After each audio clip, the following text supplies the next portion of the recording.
Hello friend, कैसे हैं आप लोग। तो आइए आज के टॉपिक में हम बात करने वाले हैं चैप्टर 8। हमने इससे पहले के टॉपिक में बात किया था अशोक के बारे में, जिसमें हमने बात किया कि अशोक साम्राज्य के द्वारा किस प्रकार से धर्म की स्थापना की गई। इसने किस प्रकार से कलिंग युद्ध को जीता और कलिंग युद्ध को जीतने के बाद उन्होंने किस प्रकार के परिवर्तन किए थे, जैसे कुछ क्षेत्रों के बारे में हमने विशेष तौर से बात की। आज के टॉपिक में हम बात करेंगे खुशहाल गांव और समृद्ध शहर के बारे में। आज हम बात करेंगे। तो आइए चालू करते हैं आज के टॉपिक खुशहाल गांव और समृद्ध शहर के बारे में बात करते हैं।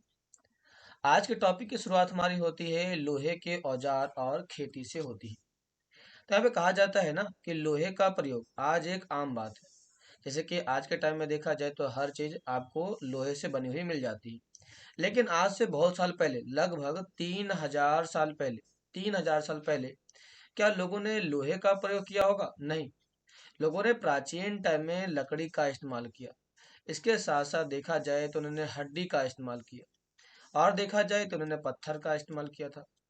लेकिन इस समय देखा जाए तो 3000 साल पहले लोगों ने पहली बार लोहे का उपयोग करना चालू किया था। तो लोहे का जब इन्होंने उपयोग करना चालू किया तो बात फिर से वहीं पर आती है कि उन्होंने लोहे का उपयोग किस लिए किया और क्यों किया। तो कहता है लोहे की चीजें हमारी रोजमर्रा की जिंदगी का एक हिस्सा बन गई। इस उपमहाद्वीप में लोहे का प्रयोग लगभग 3000 साल पहले शुरू हुआ। तो किस उपमहाद्वीप की बात कर रहा है ये बात कर रहा है भारत के बारे में बात कर रहा है कि भारत के अंदर लोहे का जो उपयोग हुआ वो 3000 साल पहले हुआ। महापाषाण कब्रों में लोहे के औजार और हथियारों की संख्या बड़ी मात्रा में मिले। तो कह रहा है कि भारत के अंदर लोहे की जानकारी, भारत के अंदर लोहे की उपयोग की जानकारी कहाँ से मिल जाती है? तो इसके उपयोग की जानकारी हमें मिल जाती है महापाषाण काल से मिल जाती है, महापाषाण काल से मिल जाती है। तो महापाषाण काल में क्या हुआ था? जब लोग मरते थे ना, तो लोगों के मरने के बाद उनके साथ कुछ चीजों को दफनाया गया था। तो दफनाए गए चीजों में हमें लोहे के समान पाए पाए गए थे। इसे से समझ में आता है कि प्राचीन टाइम में लोगों ने लोहे का इस्तेमाल काफी बड़ी मात्रा में किया था। अब इसके बारे में तुम अध्याय 4 में पढ़ चुके हो। तो क्लास, यदि अभी तक आपने अध्याय 4 को, चैप्टर 4 को नहीं देखा है तो जा करके देखिए। आपको चैप्टर 4 में ऊपर लिंक में दे दूंगा आई बटन में, आप जाके देख सकते हैं, नहीं तो आपको प्लेलिस्ट में मिल जाएगा। इसके रिलेटेड जितने भी पीछे की वीडियो है मैंने सारी डाल दी है। अब आपको इस प्रकार की वीडियो लगातार कंटिन्यू डलता रहेगा। यदि अभी तक आप चैनल को सब्सक्राइब नहीं किए तो कर लीजिए, ताकि आपको इस प्रकार की वीडियो लगातार मिलती रहे। तो आपको चैप्टर 4 में इसके बारे में दिया गया है विस्तार से। कह रहा है करीब 2500 साल पहले लोहे के औजार के बढ़ते उपयोग का प्रमाण मिलता है। तो देखो 3000 साल पहले क्या हुआ? 3000 साल पहले इसको लोगों ने शुरू करना चालू किया था और 2500 साल पहले क्या हुआ? तो इसका उपयोग बढ़ने लगा था। अब इसको मतलब ये हुआ कि यहाँ पर लोगों ने लोहे का जो उपयोग था ना, लोहे का उपयोग अलग अलग चीजों में करने लगे। तो इन्होंने लोहे का उपयोग किस किस चीजों में किया? तो कह रहा है कि जंगलों को साफ करने के लिए कुल्हाड़ी बनाई गई। तो पहला क्या काम आ चुका था? पहला जो बनाया गया वो कुल्हाड़ी बनाने के लिए इसका इस्तेमाल किया गया, कुल्हाड़ी के लिए इसका इस्तेमाल किया गया। दूसरा, हलों के फाल को शामिल किया गया। तो जो आपको पता है हल, जो हमारे पास हल हुआ करते थे ना, तो पहले के जो हल हुआ करते थे वह लकड़ी के हुआ करते थे। लेकिन यहाँ पर बाद में क्या हमने किया? तो बाद में हमने यहाँ पर लोहे के फाल का इस्तेमाल किया, लोहे के फाल का इस्तेमाल किया। इस फाल के इस्तेमाल करने से क्या होता है? तो इस फाल के इस्तेमाल करने से कृषि का उत्पादन बढ़ने लगा। तो क्लास, अब आपको समझ में आ चुका होगा कि यहाँ पर लोहे के औजार का इस्तेमाल करने से खेती के उत्पादन में बढ़ोतरी होना चालू हो चुका था। यहाँ पे कह रहा है कि कृषि उत्पादन के बढ़ाने के लिए उठाए गए अन्य कदम में एक सिंचाई भी आती है। तो इस चैप्टर में हम बात करने वाले मुख्य तौर से देखा जाए तो खेती के या कृषि के उत्पादन को बढ़ाने के तरीके, कृषि उत्पादन बढ़ाने के तरीके, हम इसके बारे में बात करने वाले हैं। तो इसमें हमने पहला पॉइंट देखा, हमारा जो पहला पॉइंट था वह था लोहे का इस्तेमाल हमने किया, तो लोहे के औजार का हमने बात कर लिया। दूसरा हम बात करने वाले हैं सिंचाई के बारे में। तो अब बात यहाँ पर यह आ जाती है ना कि सिंचाई यदि किया गया तो सिंचाई का विकास कैसे किया गया, उसका लोगों ने किस प्रकार से इस्तेमाल किया, सिंचाई के तरीके के लिए उन्होंने क्या क्या इस्तेमाल किया था। तो ये कह रहा है कि समृद्ध गांव के बिना राजाओं और उनके राज्य के बने रहना मुश्किल होता है। जिस तरह कृषि के विकास में नए औजार और रोपाई, रोपाई का मतलब क्या होता है? रोपाई का मतलब होता है अब बीजों को पौधों या पौधे बनाकर लगाना। तो पहले क्या था ना, पहले के टाइम में क्या था कि हमने अपने खेतों में सीधे बीज डाल दिया करते थे। अब क्या हुआ कि बीज डाल दिए, अब इससे जो पौधा तैयार हुआ, हमने इस पौधे को उखाड़ा और दूसरी जगह खेत में हमने लगा दिया। तो इस प्रकार से इसे हम कहते हैं रोपाई। ये बहुत ही महत्वपूर्ण थे। इसी तरह सिंचाई भी काफी उपयोगी साबित हुई। इस समय सिंचाई के लिए नहरें बनाए गए, कुएं खोदे गए, तालाब बनाए गए और कृत्रिम जलाशय। कृत्रिम का मतलब होता है कि मानव ने खुद मिल करके इस समय पानी के कई बड़े बड़े जलाशय या टैंक को बनाने का काम किया। टैंक, तो यहाँ पे बड़ी मात्रा में टैंक भी बनाए गए थे। नहरें की बात करते हैं, कुएं की बात करते हैं, तालाब की बात करते हैं, तो इनका इस्तेमाल जो था या इनका जो उपयोग था वह कहाँ पर किया जाता है, तो खेती की सिंचाई के लिए किया गया था। खेती की सिंचाई के लिए इनका बड़ी मात्रा में उपयोग किया गया। अब इसमें कह रहा है कि इस चार्ट में तुम्हें सिंचाई से आई परिवर्तन दिखाए गए हैं। खाली स्थान में सही वाक्य को भरो। अब ये आपके पास ऑप्शन दिए गए हैं और आपको बताना है कि इनमें से खाली स्थान में कौन कौन सा भरा जाएगा। तो थोड़ा देखते हैं। पहले कह रहा है क्या, राजा को सेना, महल और किले बनवाने के लिए धन चाहिए। ठीक है ना। वे किसानों से कर लिया करते थे, मतलब कि धन उनको कहाँ से मिलेगा, तो किसानों से कर के माध्यम से मिलेगा।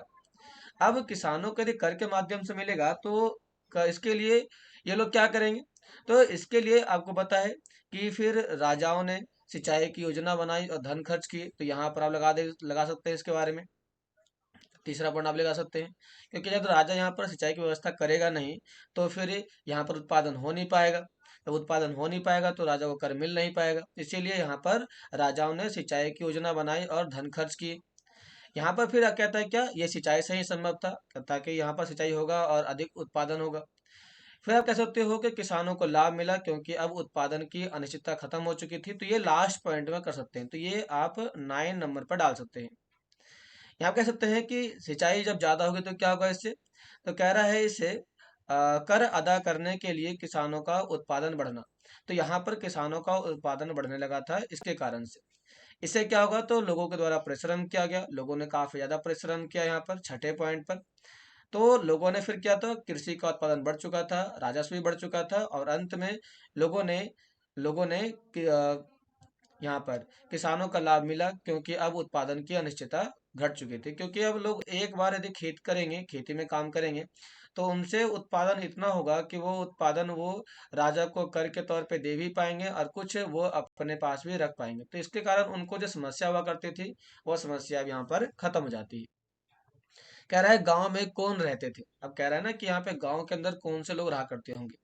इस उपमहाद्वीप के दक्षिणी और उत्तरी हिस्से में अधिकांश गांव में कम से कम 3 तरह के लोग रहते थे। तो क्लास ध्यान देना कि यहाँ के गांव में 3 तरह के लोग आपको देखने को मिल जाएंगे। तमिल क्षेत्र में बड़े भूस्वामी को हमने बेल्लाल कहा था। तो देखो ध्यान देना, यहाँ पर जो 3 लोग रहते हैं उसमें पहले को हम कहते हैं क्या, बेल्लाल कहते हैं। बेल्लाल कहते हैं। दूसरा जो काल क्लास हलवाहों को उनवार कहा गया था, उनवार लोग रहा करते थे, उनवार। तीसरा देखो कहा जाए तो कह रहा है कि भूमिहीन मजदूर, दास। देखो उनवार और भूमिहीन मजदूर ये दोनों एक ही लोगों को कहा गया था। तो इसमें भी आप कहते हैं भूमिहीन मजदूर, आप इसे कह सकते हैं भूमिहीन मजदूर।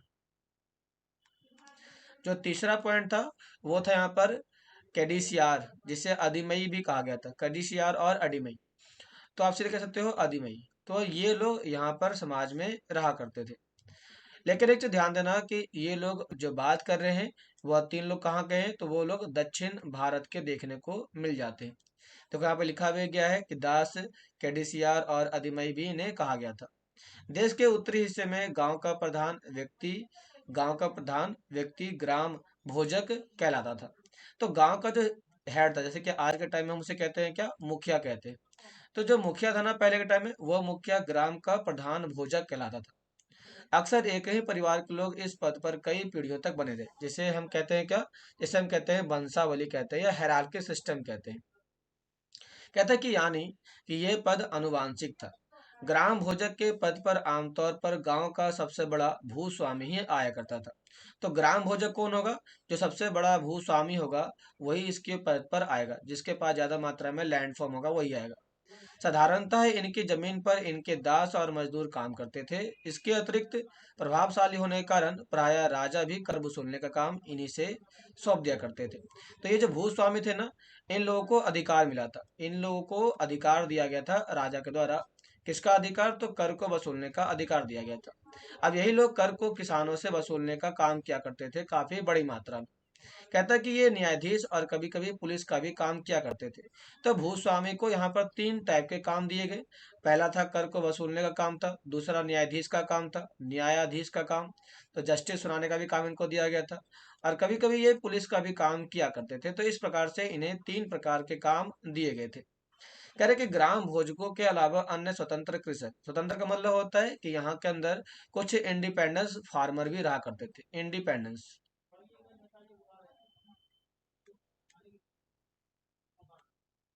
इंडिपेंडेंस फार्मर भी रहा करते थे, जिन्हें गृहपति कहा गया था। ज्यादातर छोटे किसान ही होते थे। इनके अतिरिक्त कुछ ऐसे स्त्री पुरुष थे जिनके पास अपनी जमीन नहीं हुआ करती थी। इनमें दास कर्मकार आते थे, जिन्हें दूसरों की जमीनों पर काम करने के लिए करना पड़ता था, ताकि वो अपनी आजीविका को चला सके, अपने जीवन को चलाने का काम कर सके। तो यहाँ पर भी एक बात आ चुका था। यहाँ पर कह रहा है ना कि ग्राम भोजक के अलावा तो हमारे पास गांव, इस गांव में दो टाइप के लोग मिल गए आप लोग को। पहला मिल गया आपको ग्राम भोजक, ग्राम भोजक। जो दूसरे मिल गए थे हमारे पास कौन थे? वो थे स्वतंत्र कृषक थे, स्वतंत्र कृषक। तो यहाँ पे बात आती है क्या, जो स्वतंत्र कृषक हुआ करते थे वह छोटे किसान थे। क्या थे वो? छोटे किसान थे, जिनके ऊपर किसी का दबाव नहीं था, वो किसी भी प्रकार के काम अपने आप ही कर सकते थे। लेकिन छोटे किसान के साथ साथ कुछ ऐसे किसान भी थे जो भूमिहीन किसान थे। भूमिहीन किसान, क्योंकि इनके पास अपनी खुद की जमीन नहीं थी, तो ये लोग क्या क्या करते थे, ये लोग किसी दूसरे के जमीन पे जाकर के काम किया करते थे। कहता है अधिकांश गांव में लोहार, कुम्हार, बढ़ई, बढ़ई का मतलब होता है जो फर्नीचर का काम किया करता था, और बुनकर, जिसे शिल्पकार कहते हैं, हैंडीक्राफ्ट कहते हैं, ऐसे लोग भी यहाँ पर रहा करते थे। कह रहे कि प्राचीनतम तमिल रचनाएं, प्राचीन टाइम की तमिल रचनाएं जो लिखी गई थी उसके बारे में बात कर रहा है। कह रहा है कि तमिल की प्राचीनतम रचनाओं को संगम साहित्य कहते हैं, क्योंकि प्राचीन टाइम के तमिल संगम ग्रंथ इसलिए कहा जाता है क्योंकि ये संगम संगम डायनेस्टी के टाइम में लिखा गया था। कहता है कि इनकी रचना लगभग 2300 साल पहले की गई थी, और इन्हें संगम इसलिए कहा जाता है क्योंकि मदुरई के कवियों के सम्मेलन में इनका संकलन किया गया था।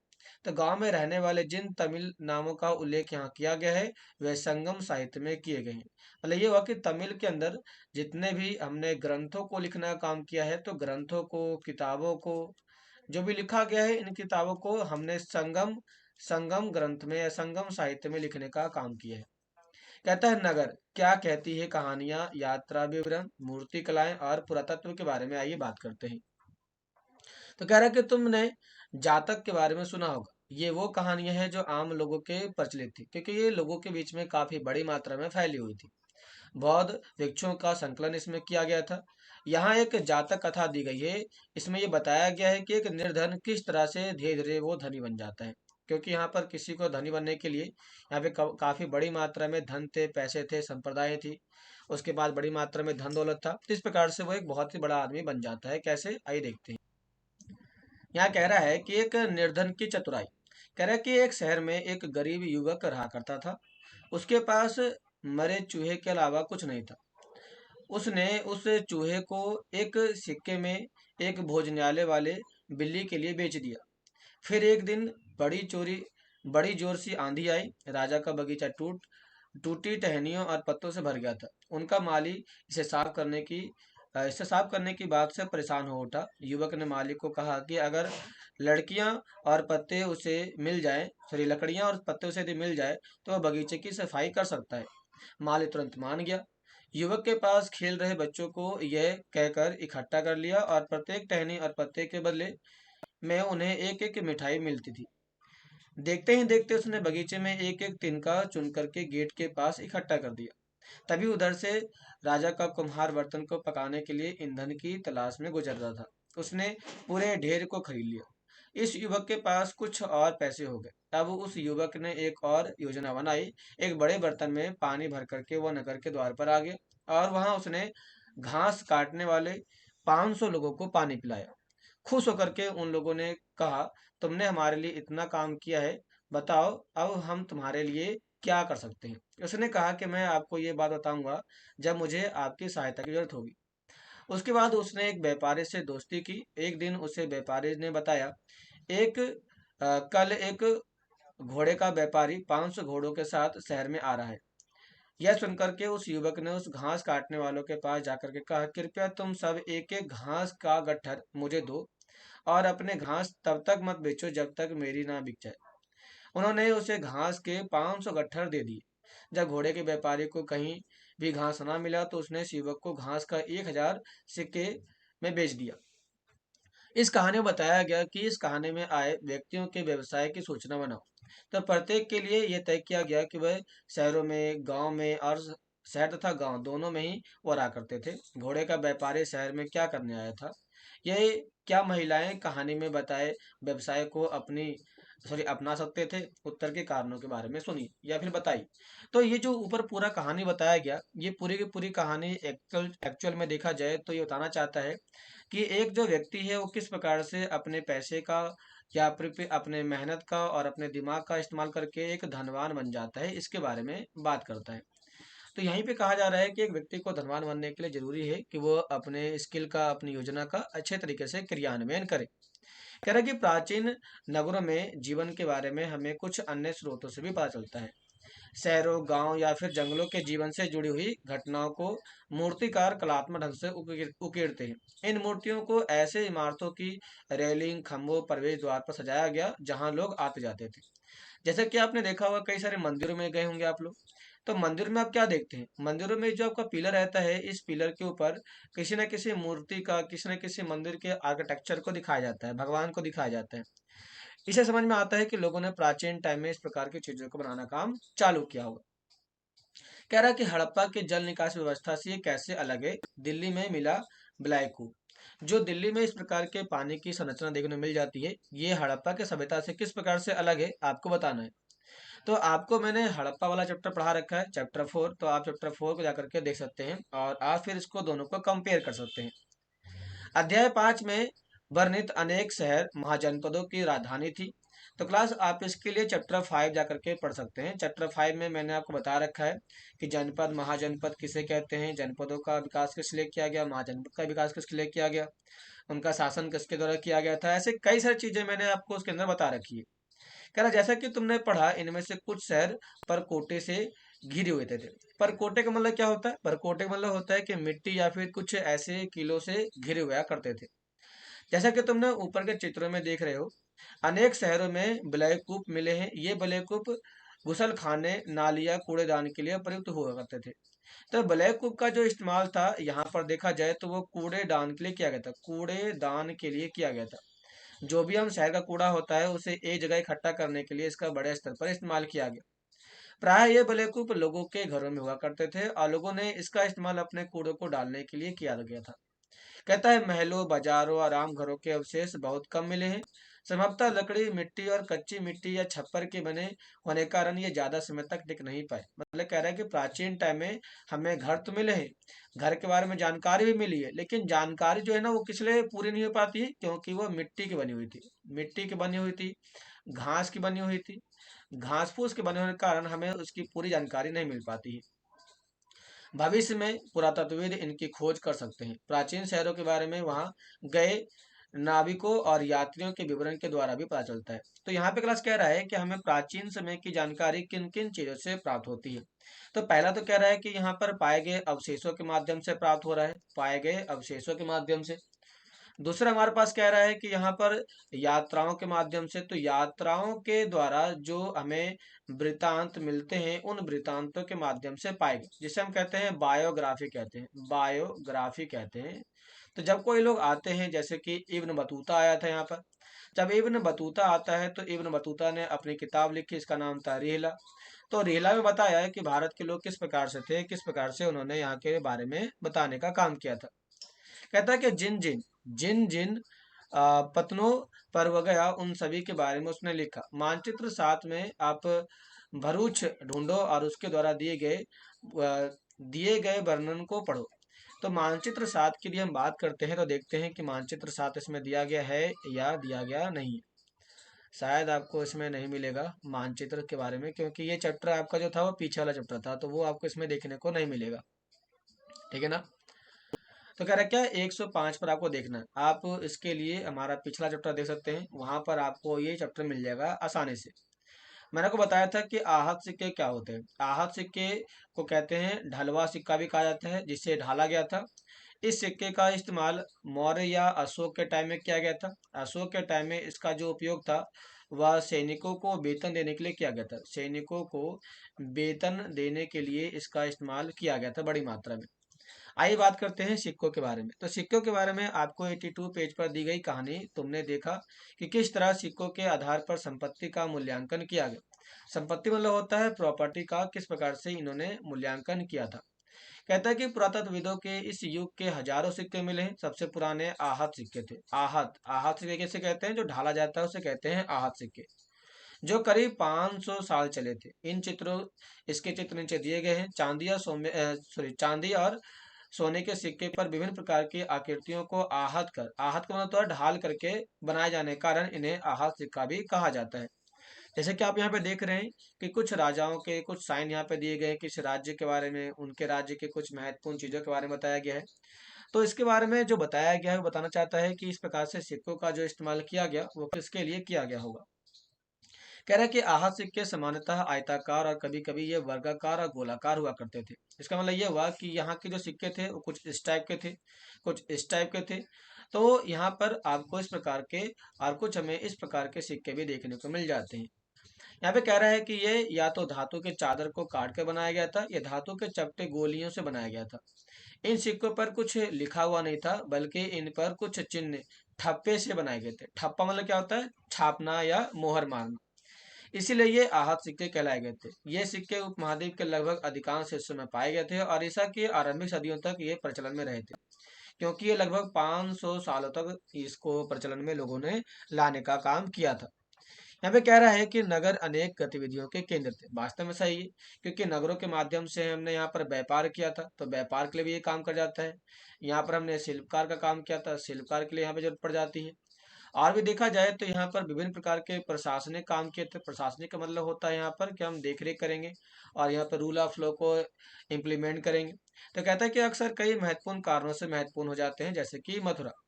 कहता है कि ये 2500 साल पहले से भी ज्यादा समय से एक महत्वपूर्ण नगर है, क्योंकि ये यातायात ट्रांसपोर्ट के लिए इसका इस्तेमाल किया गया। कहता है व्यापार ट्रेड के लिए इसका इस्तेमाल किया गया, ये दोनों के लिए मुख्य थे।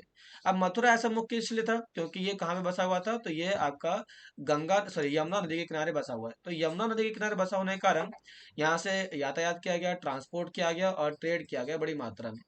इनमें से एक रास्ता उत्तर पश्चिम और पूरब की ओर जाता है, दूसरा रास्ता दक्षिण उत्तर दक्षिण की ओर जाता है। शहरों के चारों ओर किलेबंदी थी और अनेक मंदिर भी यहाँ पर देखने को मिल जाते हैं। तो मथुरा में आपको पता ही है कि राम मंदिर मिल जाता देखने को। इनके आसपास के किसान पशुपालक शहर में रहने वालों के लिए भोजन जुटाते थे और मथुरा बेहतरीन मूर्तियां बनाने का केंद्र भी था। तो आपको मिल गया शिल्पकार के लिए मिल गया। तो यहाँ पर इस प्रकार के मूर्तियां या फिर इस प्रकार शहरों का इस्तेमाल कई प्रकार के कामों के लिए किया गया था। कह रहा है लगभग 2000 साल पहले मथुरा कुषाणों की दूसरी राजधानी थी। तो कुषाण की राजधानी कौन थी, मथुरा थी। कब थी, 2000 साल पहले थी। इसके बारे में तुमने अगले अध्याय में पढ़े होंगे। मथुरा एक धार्मिक केंद्र भी था। यहाँ बौद्ध विहार भी थे, जैन मंदिर भी देखने मिल जाते हैं। कृष्ण भक्ति का एक महत्वपूर्ण केंद्र भी यहाँ पर मिल जाता है। तो यहाँ पे बात आ जाती है कि जो मथुरा था, ये मथुरा किसके लिए फेमस था। तो पहला ये फेमस था व्यापार के लिए फेमस था, दूसरा फेमस था यातायात के लिए फेमस था, सॉरी यातायात। तीसरे की बात करते हैं तो ये शिल्पकार के लिए फेमस था, शिल्पकार के लिए। चौथा यदि बात करते हैं तो ये धार्मिक केंद्र के रूप में फेमस था, धार्मिक केंद्र के रूप में। तो ऐसे कई सारी चीजों में ये काफी ज्यादा फेमस देखने को मिल जाता है। कह रहा है कि मथुरा के प्रस्तर खंड, अलग अलग खंडों और मूर्तियों पर अनेक अभिलेख मिलते हैं। आमतौर पर ये संक्षिप्त अभिलेख थे। संक्षिप्त का मतलब होता है जिनके बारे में विस्तार से बताया गया ना हो। इस प्रकार से हमें देखने को मिल जाता है। तो यहाँ पे कह रहा है कि ये हमें संक्षिप्त अभिलेख भी यहाँ पे मिल जाते हैं, जो स्त्रियों और पुरुषों के द्वारा मठों और मंदिरों को दिए जाने वाले दान का उल्लेख करते हैं। प्राय शहर के राजा, रानी, अधिकारी, व्यापारी और शिल्पकार इस प्रकार के दान किया करते थे।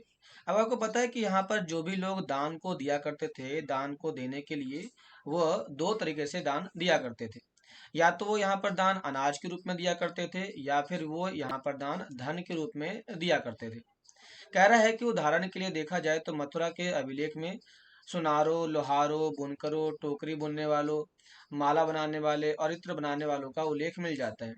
तो मथुरा के अभिलेख से जो जानकारी मिलती है वो यहाँ के सामाजिक कार्यक्रम या कार्यों के बारे में बताता है। कार्यों के बारे में बताने का काम करता है, बताता है। कह रहा है मथुरा के लोगों के व्यवसाय की एक सूची बनाओ और एक ऐसे व्यवसाय का नाम बताओ जो हड़प्पा में नहीं था। तो हड़प्पा में क्या नहीं था? यदि हड़प्पा में देखा जाए तो इत्र नहीं बनाए गए थे।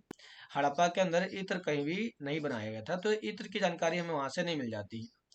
कह रहा है कि शिल्प और शिल्पकार पूरा स्थलों से शिल्प के नमूने मिले हैं। इनमें मिट्टी के बहुत ही पतले और सुंदर बर्तन मिले हैं, जिन्हें उत्तरी काले चमकीले पात्र भी कहा गया है, क्योंकि ये ज्यादातर उपमहाद्वीप के उत्तरी भाग में देखने को मिल जाते हैं। तो हमारे भारत के उत्तरी भाग में काले चमकीले पात्र मिल जाते हैं। ध्यान रहे कि अन्य दूसरे शिल्पों के अवशेष नहीं बचे हैं। तो शिल्प, कह रहे हैं कि शिल्प, तो यहाँ पर दूसरा शिल्प कोई बचा ही नहीं। कह रहे हैं कि जैसा कि विभिन्न ग्रंथों में बताया गया है कि कपड़ों का उत्पादन बहुत ही महत्वपूर्ण था। उत्तर में वाराणसी और दक्षिण में मदुरई इसके लिए प्रसिद्ध केंद्र थे। तो यहाँ से क्वेश्चन और आ चुका है कि कपड़े का जो उत्पादन था वो दो जगह पर हुआ करता था। पहला हुआ करता था आपका वाराणसी में हुआ करता था, और दूसरा जो जो आपका जगह थी वह थी मदुरई। तो मदुरई में भी आपके कपड़े का उत्पादन हुआ करता था। यहाँ के स्त्री पुरुष दोनों ही इसमें काम किया करते थे। अनेक शिल्पकार और व्यापारी अपने अपने संघ बनाने लगे। तो यहीं पर आपको पहली बार समझ में आएगा कि यूनियन की स्थापना पहली बार यहाँ पर की गई थी, जिन्हें श्रेणी कहा गया था। क्या कहा गया था? श्रेणी। शिल्पकारों की श्रेणियों का काम प्रशिक्षण देना, कच्चा माल उपलब्ध कराना और तैयार माल का विवरण करना या वितरण या फैलाने का काम इनका था। तो कह सकते हो कि यहाँ पर हमने क्या बनाया है, हमने यहाँ पर यूनियन का काम चालू कर दिया था। यूनियन का मेन काम था देख रेख करना। देख रेख का मतलब होता है कि जो जरूरतें हैं उनकी पूर्ति करना, और जो उनके पास बन चुका है उनको डिस्ट्रीब्यूट करना इनका मेन काम था। यहाँ पे कह रहा है कि जबकि व्यापारियों की श्रेणी व्यापार का संचालन किया करती थी, श्रेणियां बैंकों के रूप में काम करती थी, जहां लोग पैसा जमा रखते थे। इस धन का निवेश लाभ के लिए किया गया था। उससे मिले लाभ का कुछ हिस्सा जमा करने वाले को लौटा दिया गया था, फिर मठ आदि धार्मिक स्थानों को दिया गया। तो यहाँ पर जब यहाँ पर श्रेणी को बनाया गया, तो श्रेणी का मेन काम था बैंक की तरह मेन काम था कि बैंक की तरह लोन प्रोवाइड करना और किसी को इंटरेस्ट पे करना इनका मेन काम था। तो इस प्रकार से यहाँ पर काफी बड़ी मात्रा में इसके बैंकों की स्थापना की गई थी। यहाँ पे कह रहा है क्या? यहाँ पे कह रहा है कि सूक्ष्म निरीक्षण। यह बात कर रहा है सूक्ष्म निरीक्षण की बात करता है अरिकामेडु के बारे में। तो मानचित्र 7 पेज नंबर 105 पर आपको अरिकामेडु को ढूंढो। आपको ये जो अरिकामेडु इतना पिक्चर दिखा रहा है ना, ये सारे सारे पिक्चर आपको कहाँ मिलेंगे? तो आपको चैप्टर 5 में मिल जाएंगे। जो चैप्टर 6 था ना हमारे पास, 5 में। हाँ, यहाँ पर आपको देखते हैं यदि मिलता है तो ठीक है। अरिकामेडु तो क्लास शायद ही आपको इसमें मिल जाएगा अरिकामेडु के बारे में। हम देखते हैं चैप्टर 6 में शायद आपको मिल जाए। चैप्टर 6 में आपको शायद मिल जाएगा अरिकामेडु के बारे में। देख लेते हैं क्लास अरिकामेडु के बारे में कि कहाँ पर अरिकामेडु था। कहाँ चला गया ये?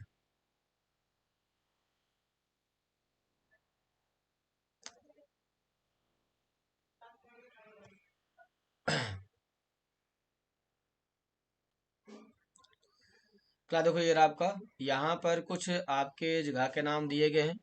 तो आप इस जगह का नाम देख सकते हैं इसके बारे में। यहाँ पर आपको मैंने बता रखा है सारा कुछ। तो यहाँ पर आपका एरिका गुड़ी है। अरिका मेडू नहीं है इसमें दिया गया, ठीक ना? तो देखो चालू करते क्लास आए। यहाँ पे आए कह रहा है क्या ढूंढो और रोम के बारे में दी गई जानकारी पढ़ो। लगभग 2200 से लेकर के 1900 साल पहले अरिका मेडू एक पतन था। पतन का मतलब होता है पोर्ट एरिया, जहाँ पर जहाज जाके रुकते हैं और जाते हैं, उस एरिया को कहते हैं पतन एरिया। यहाँ दूर दूर से आए जहाजों को सामान को उतारा गया और यहाँ ईंटों से बने एक ढांचा मिला है। जो संभवतः गोदाम के रूप में काम किया गया था। फूड स्टोरेज के तौर पर इस प्रकार की चीजों को इस्तेमाल किया था। फूड स्टोरेज, STROAGE के तौर पर इसमें इस्तेमाल किया गया था। यह भूमध्य सागरीय क्षेत्र में एम्फोरा जैसे पात्र मिले हैं। एम्फोरा, एम्फोरा क्या था? तो एम्फोरा एक टाइप का इस प्रकार का पात्र था जिसका इस्तेमाल यहाँ पर कुछ चीजों को रखने के लिए किया गया था। इनमें शराब और तेल जैसे तरल पदार्थों को रखा गया था। इनमें दोनों ही तरफ पकड़ने के लिए हत्थे लगाए गए थे। तो यहाँ पर आपको हत्था लगाया गया था, इस साइड में ये हत्था लगाया गया था पकड़ने के लिए। साथ ही यहाँ एरेटाइन जैसे मुहर, लाल और चमकदार बर्तन मिले हैं। इन्हें इटली के एक शहर के नाम पर एरेटाइन पात्र के नाम दिए गए हैं। इसे मुहर लगे साँचे पर गीली चिकनी मिट्टी को दबा करके बनाया गया था। तो इस प्रकार से जो बनाया गया है वह गीली चिकनी मिट्टी से बनाया गया है। चिकनी मिट्टी से इसे बनाने का काम किया गया है बड़ी मात्रा में। कह रहा है कि ऐसे बर्तन भी मिले हैं जिनका डिजाइन रोम रोम की तरह था, किंतु ये यहीं पर बनाए गए थे। मतलब कहाँ पर? तो भारत में ही इस प्रकार की चीजों को बनाया गया था। कहता है रोमन लैप, शीशे के बर्तन और रत्न भी मिले। तो भारत के अंदर हमें रोम के बारे में मिल जाता है। अर्थात कह सकते हो आप यहाँ पर कि हमें यहाँ पर मेसोपोटामिया के बारे में जानकारी मिल जाती है। तो इसके जानकारी मिलने से समझ में आता है कि भारत का संबंध प्राचीन टाइम में मेसोपोटामिया से हुआ होगा। साथ ही छोटे छोटे कुंड मिले हैं जो संभवतः कपड़े को रंगाई करने के लिए किया गया होगा। शीशे और अर्ध बहुमूल्य पत्थर बने मिले हैं जो मन के बनाने के लिए यहाँ पर इस्तेमाल किए गए होंगे। तो ऐसे में यहाँ पर काफी चीजों की जानकारी प्राप्त हो जाती है। क्लास ये है आपका यूरोप का एक एक्वाडाक्ट है। तो इसके बारे में कुछ खास नहीं है, तो मैं इसको नहीं पढ़ा रहा, ये काफी छोटा सा चीज है। यहाँ पर एक केवल एक शहर है जिसमें शहर के बारे में बताया गया था कि शहर का डेवलपमेंट कैसे हुआ। जैसे भारत में शहरों का डेवलपमेंट गंगा किनारे होता है, तो रोम में जो शहरों का डेवलपमेंट हुआ था वो समुद्री किनारे हुआ था। तो कहाँ पर हुआ था? तो वो उनकी राजधानी के आसपास होता है। इस प्रकार से उत्तरी अफ्रीका, पश्चिमी एशिया तक ये साम्राज्य फैला हुआ था। क्योंकि जब आपको मैं 11वीं क्लास की हिस्ट्री पढ़ाऊंगा तो उसमें मैं आपको बताऊंगा पूरे विस्तार से। तथा शासकों में एक अगस्टस था जिसने 2000 साल पहले ही अपना शासन किया था। उसने कहा था कि रोम ईंटों का शहर है, जैसे कि संगमरमर से बनाया गया होगा। अगस्टस का उसके बाद के शासकों ने कई मंदिर और महल बनवाए थे। अगस्टस ने बड़े बड़े रंग महलों को बनाया था। इनमें चारों तरफ से दर्शकों को बैठने के लिए सीढ़ीनुमा जगह बनाई गई थी और लोगों को विभिन्न प्रकार के कार्यक्रम देखने के लिए स्नानागार भी बनाया गया था। स्त्रियों और पुरुषों के लिए अलग अलग समय निर्धारित किए गए थे ताकि वो जाकर के यहाँ पर स्नान कर सके, नहा सके। यहाँ पर स्नानागार, फव्वारे और गुसल खाने के लिए पानी भी लाया गया था। तो इस प्रकार से कह सकते हो कि यहाँ पर एक मॉडर्न शहर को बनाने का काम किया गया था। मॉडर्न शहर को बनाने का काम किया गया था। ये कहाँ से मिल जाता है? हमें रोम से मिल जाता है। रोम किसका भाग था? तो ये मेसोपोटामिया का भाग था। मेसोपोटामिया का भाग था। तो क्लास इस प्रकार से हमारा आज का ये चैप्टर खत्म होता है। आज के चैप्टर में हमने बात किया है कि लोहे का विकास किस प्रकार से हुआ, लोहे के विकास होने से क्या फायदे होते हैं, लोहे के विकास होने से कृषि का किस प्रकार से विकास होता है। हमने इसके बारे में विस्तार से पढ़ लिया। यह वो कैसा लगा जरूर बताइए और वीडियो को सब्सक्राइब लाइक जरूर करें। तो मिलते हैं नेक्स्ट वीडियो में, तब तक के लिए धन्यवाद।